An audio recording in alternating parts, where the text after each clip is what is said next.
Bonjour YouTube, welcome back with another video. In today's video, we're going to talk about the Stygian onslaught. So I did almost 140 clears of Stygian onslaught in 7 days. So almost 20 per day, every day. I was giga grinding Stygian onslaught for viewers. If you check my last YouTube videos, like the last 5 or 10 or something, I shared some showcases of teams as well that were kind of like, I mean, not weird, but like sometimes we don't have Escoffier, sometimes we don't have Farina, sometimes we didn't have Lauma, stuff like that. I did some Neuvi Hyperbloom, I did some Flynn's Hyperbloom, I did some, mostly like Arle Monopyro Plunge for the Plunge boss, the Gene Trick in the middle of the Stygian as well for the middle boss. That was the thing I used the most. And yeah, I mean, I think I have pretty good understanding of the Stygian after so many clears. I did a decent amount of dire as well, like probably like 5 or 10 dire clears out of those 140, so not that many, but I don't like doing dire too much because, I mean, it's just a skin. It's not really that interesting. Like, I'm going to spend an hour struggling for no reason. No one's going to win anything at the end. I think it's better for dire if you're able to clear yourself rather than having someone else clear. Like, there's no limited rewards or anything, so I find it a bit pointless to ask someone to clear a dire. I'm not shaming people that do that, of course. Like, I don't mind. I'm happy to help when I can, but I prefer prioritizing Fearless because that's where you get at least something limited that will never be obtainable again if you miss it. So that's basically it. But yeah, I did 140 clears, and that was a lot of clears. I grinded a lot, like 5-7 hours. Not 6-7 hours a day of Stygian onslaught. And yeah, I think I have a good understanding. And in today's video, I'm going to give you 5 tips that I think could help you clear the Stygian if you don't want to ask someone, or if you're struggling in dire as well, maybe. That I figured out. I mean, figured out. Maybe some other people figured it out. But like when I say figured it out, I myself realized that those things can be helpful during all these clears, and I will share it with you today. So some of these tips probably have been mentioned either in my previous videos, in some of my videos, in some other people's videos. I don't really watch too much other people's guides, so I don't know if it's been mentioned already. And some of them are pretty obvious, but I think a lot of people, like, they don't try that much actually in any endgame content. I feel like they do 1 or 2 tries. Oh, it's too hard, and then they give up and they ask someone to do it. So talking from experience, because, you know, when I clear 140 accounts, some of the accounts people didn't try too hard, but I'm happy to help anyways. So these tips are going to be mostly applicable for fearless difficulty. Of course, they might help you for dire, but as I said earlier, I'm really focusing on fearless. Maybe at the end, after those 5 main tips, I'll talk a bit about dire difficulty, but I will focus on fearless first. So the first tip is that, in my opinion, the best team for the jump boss after Varesa, if you don't have Varesa, the best 2 teams for the plunge boss are going to be Skirk and Arle Monopyro. So I've been playing a ton of Arle Monopyro for the plunge boss. I think it's really the best team, honestly, the easiest one to play if you have Shilonen specifically. But even without Shilonen, if you have a good Arlecchino, like, the fearless boss is really easy. I will put some gameplay showcase on the screen while I'm saying this, because here I was on my main account and I have C6, but on my F2P I have C0. And if you have a decent Arlecchino, Bennett, Shilo, then you bring Kazuha or Zhongli, and then it's just a walk in the park. You don't really have to do anything. And then on top of that, in this tip, it's like a 2 tip in 1. Same for Skirk. Like, she's really strong against this boss. Even if you don't have Farina or if you don't have Escoffier, it's really doable.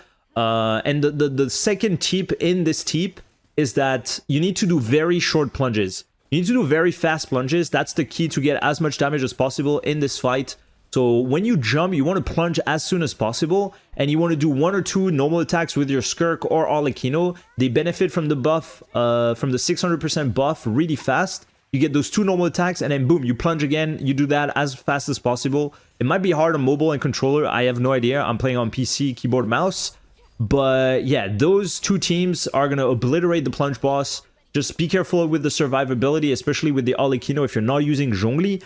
But no reaction needed. Just plunge, normal attack twice, plunge, normal attack twice, until you're out of, like, your stance with Arlecchino or Skirk, and then repeat the rotation. And even if you don't have an insane build, it's really It's really I mean, not pretty easy. Of course, it's not easy, but like I cleared it with the Barbara on Skirk. I cleared it with no Escoffier with Skirk. With Arlecchino, you can do Overload as well. It's pretty good, but I also did it without Shilonen. If you have a decent Arlecchino, it's pretty doable as well. And those two teams plus those very fast plunges have been key for the plunge boss without Varisa. Now, after that, second tip is going to be for the middle bird boss. I made a video already on the Gene technique and the Zhongli tech. A lot of people are struggling with it. I also showed the Anemo Traveler. I cleared actually with Anemo Traveler on some viewers' account as well because they didn't have Gene.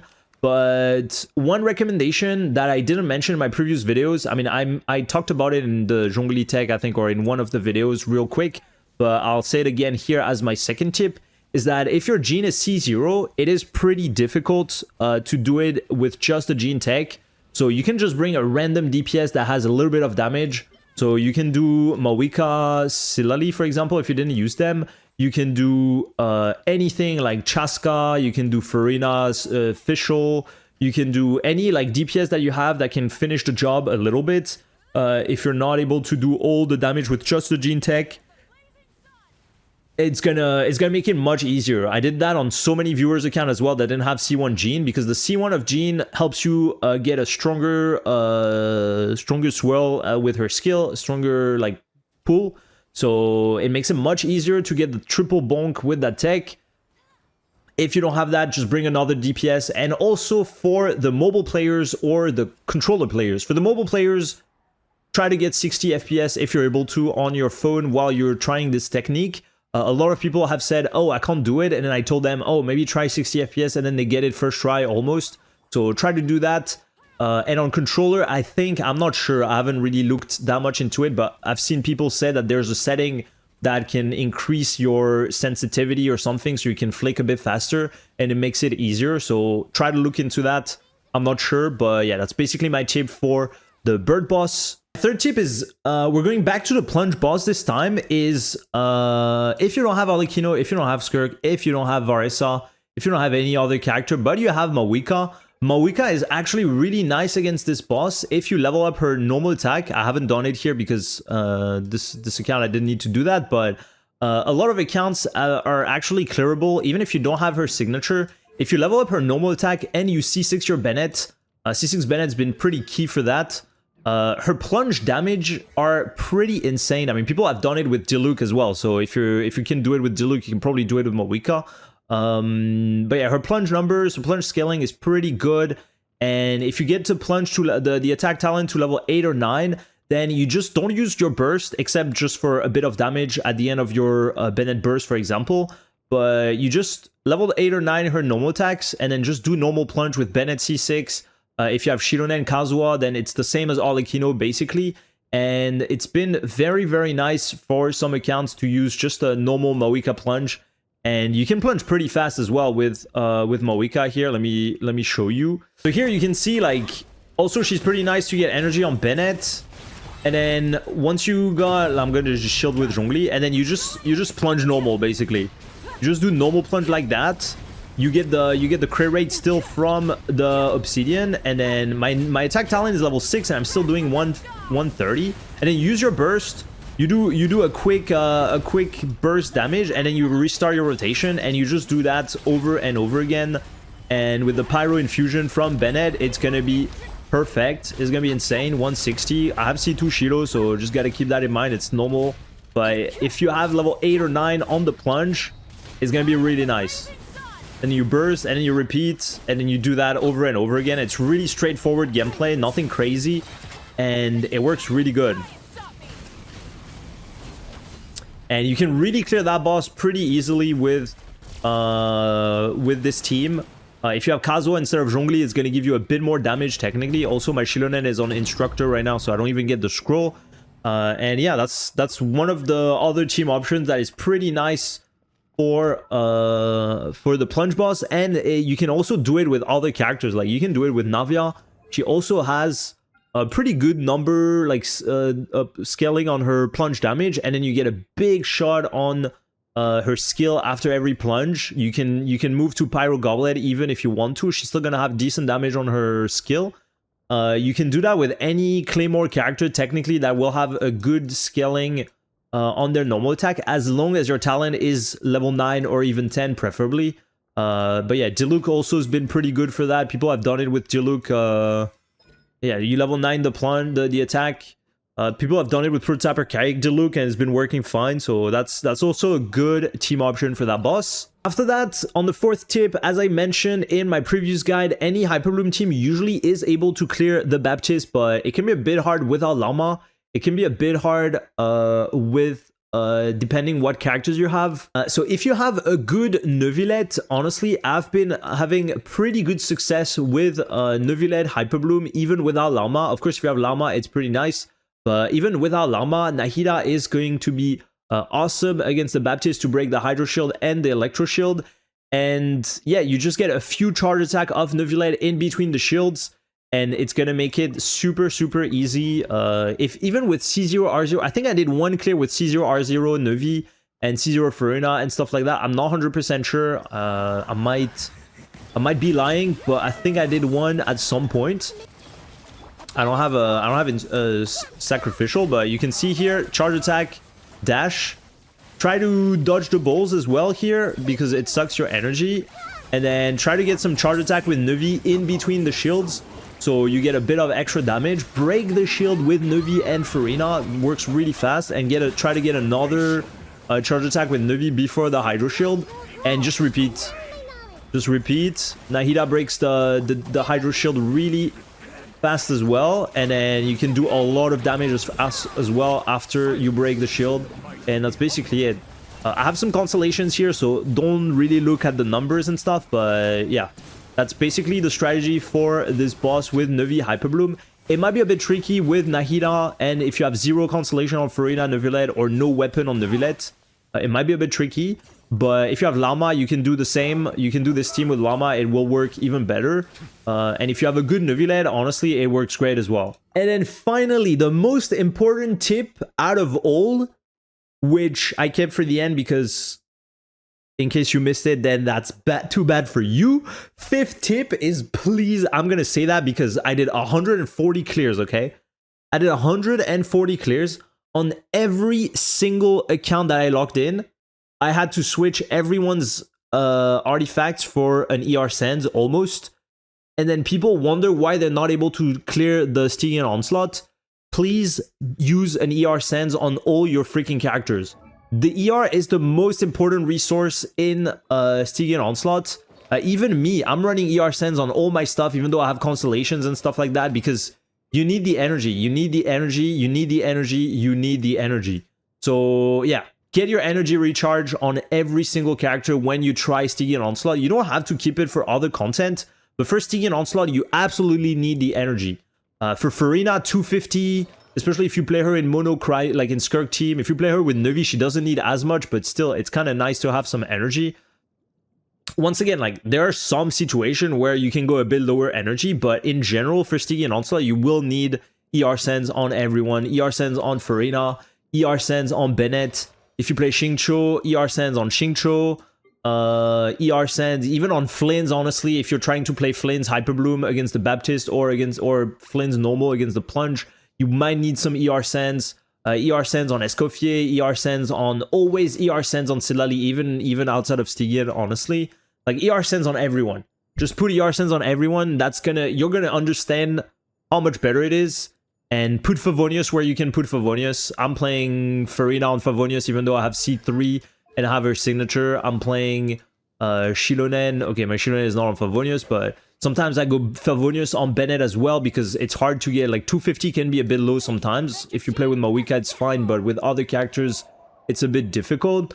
So yeah, just make sure you have enough energy, please. It's like, a lot of people, I feel like, struggle with this endgame, but then when you check their account, they have 150 energy on Farina, they have 180 energy on Bennett, on Xingqiu, their Lauma has 0 energy, their Silali has EM Sands, their Escoffier has no energy, and then you understand why they're struggling, because they cannot play the game. You can literally not play the game when you don't have energy in this game mode. I mean, even in general, but especially in Stygian Onslaught. So yeah, get your energy, chat, please. I say chat, but I mean everyone. Get your freaking energy, please. And yeah, that's basically it, honestly. Regarding dire difficulty, I'm just gonna go over it real quick because I don't think it's too important, but the best teams that I found for dire, honestly, are gonna be Skirk and Nefer first. Anything else is kind of difficult and not really optimal for the first boss. Skirk team, if you have Silali, you kind of want Silali. If you don't have Silali, you can try with a Yaka, but you might lack damage because Silali gives a decent amount of buffs. Silali is the best option to break the electro shield on the Baptist, so highly recommend. If you have a Yaka C2, she can break the shield super fast. That's what I did to get my fastest clear on this Stygian. I used the Yaka with Skirk, and I was destroying the shield so fast, so I could get like a lot of damage in between the shields. I mean, middle boss, honestly, the middle boss, I think the middle boss, Hoyo knew that they fucked up with this boss, because like the boss is literally unplayable almost with any team. So they let you do that Jean or Zhongli strat to win some time. But yeah, honestly, like I would just use the Jean. If you're not able to do the Jean, then try the Zhongli one and just retry. Honestly, it's gonna be easier than trying to clear it with a normal team. Unless you have Venti Durin, unless you have a very good Varisa Overload team that you don't need it for the plunge boss. Like the middle boss is really cringe, and there's very few teams that can clear it consistently. And then for the last boss, as I said earlier, like the real quick plunge with Skirk. If you have a good Alikino, honestly, you can also do Alikino on Dire. I'm so close to clear Dire with my C0 Alikino on my F2P account, C0 R1 Alikino, and C0 the rest of the team. I don't think I'll be able to get it, but I'm super close. So if you have, I have pretty bad art. I mean, pretty bad. I have pretty average artifacts. So with better artifacts, I can probably do it. But yeah, I mean, Skirk team is still one of the best options after Varisa on the bottom boss, and Alikino still clears. You can try Mavuika Melt, but you need insane gameplay and a kind of a new combo to be able to clear with Mavuika on the bottom. So I wouldn't necessarily recommend unless you want to learn the combo. And yeah, I mean, Varisa's the best. Skirk, honestly, on Dire, on the bottom, on the plunge boss. If you use Nefer on the first one, then Skirk is a super good option for the plunge boss as well. Real quick plunge. And that's basically it, honestly. Like, there's not much else I can say. Like, it's just you need to plunge real quick. There's no other combo. And one more tip for the Baptist. The key with the Baptist is to try to get as much GPS in between every shield, almost.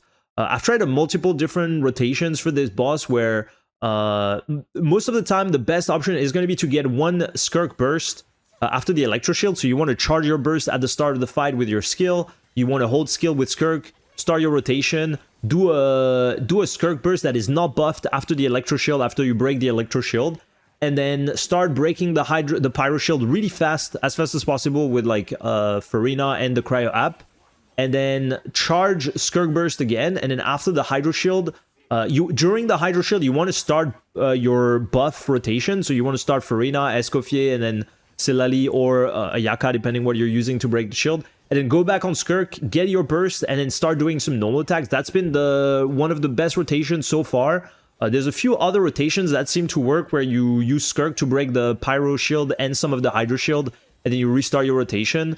Or you just save all your buffs after you break all the shields. So you just do one burst after the Electro Shield, and then you save all your stuff for after the Hydro Shield. For me, the first rotation that I mentioned seemed to be the easiest one, but it depends. You have to see how it's going. You most likely need R1 on Skirk to be able to do that. Silali is game breaking as well. She gives so much buffs. And yeah, that's basically it, honestly. Not much else I have to say about Dire. There's a few other teams that can work, but it's kind of difficult to use, and only very few people have been able to do it, so I don't really have anything else to say about Dire. Let me know what you thought about this video.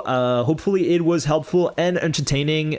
Feel free to drop a like, subscribe, comment, and stuff like that. Feel free to join the Discord as well if you need Stygian help. I will be streaming in between like Christmas and New Year and stuff like that, and I'll be right after New Year we'll back to the grind, just the live stream and stuff like that as well. I'll be playing some Wuwa as well on stream this week, and yeah, I think that's pretty much it. So hope you had a good time, take care of yourselves, and I'll see you on the next one. Bye bye.